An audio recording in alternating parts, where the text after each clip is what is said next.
En apparence, rien ne différencie Angela de ses camarades. En apparence seulement, car la jeune femme fait partie des 15 étudiants malvoyants fréquentant les bancs d'Assas. L'apparence, justement, Angela sait que ça compte dans un univers où handicap peut rimer avec mise à l'écart. Alors sa canne, elle la garde autant que possible rangée dans son sac. J'essaye au maximum de me débrouiller, de paraître le plus normal possible, de ne pas être cataloguée dès le premier abord et de « Ah tiens, celle-là, on se demande ce qu'elle fait là, alors que c'est avec sa canne et tout ça ». Pour valider sa première année de droit, Angela a dû s'adapter et elle reste très lucide sur la quantité de travail supplémentaire directement liée à son handicap. On doit fournir beaucoup plus de travail. Nous, on est obligés d'aller de début à la fin, pouvoir avoir une compréhension du texte. On ne peut pas se permettre de sauter des lignes ou bien de souligner, ou bien de faire toutes ces choses-là, parce que ça nous prendrait de temps et ça n'aurait pas beaucoup de...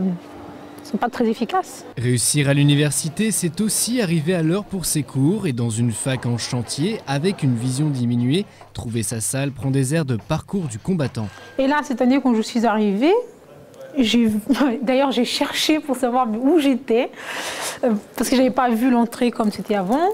J'ai dû assimiler ça, parce que je me dis, des petites choses comme ça fait qu'en fait, l'espace nous paraît beaucoup plus compliqué, plus restreint et plus difficile à appréhender et à se déplacer en fait.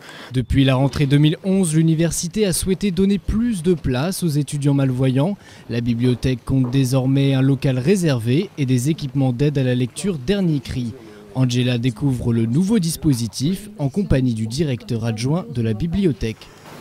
Et donc l'idée, c'est que vous puissiez vous promener dans les rayons et regarder les titres des livres en libre accès. Et elle peut également vous servir à lire ponctuellement de quelques lignes sur une feuille ou sur des livres.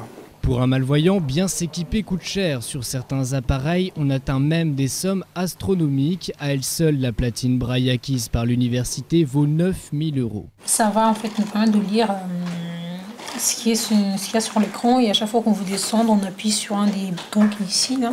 Le projet était déjà dans les cartons au moment de la conception de la nouvelle bibliothèque. Loupe rétroéclairée, agrandisseur électronique, logiciel d'accompagnement à la lecture et la fameuse platine Braille, coût total 22 000 €. Ça paraît cher, c'est cher, hein, nous ne voilons pas la face, mais je crois qu'on ne peut pas se permettre de laisser sur le bord de la route des étudiants qui possèdent l'intelligence et l'énergie de faire des études. Il s'agit de donner aux handicapés en général un accès aux études. Il est 17h15, Angela s'est frayé un chemin jusqu'à son dernier cours de la journée. Cette fois encore, elle était à l'heure. Les yeux rivés sur son écran, un nouveau défi peut commencer.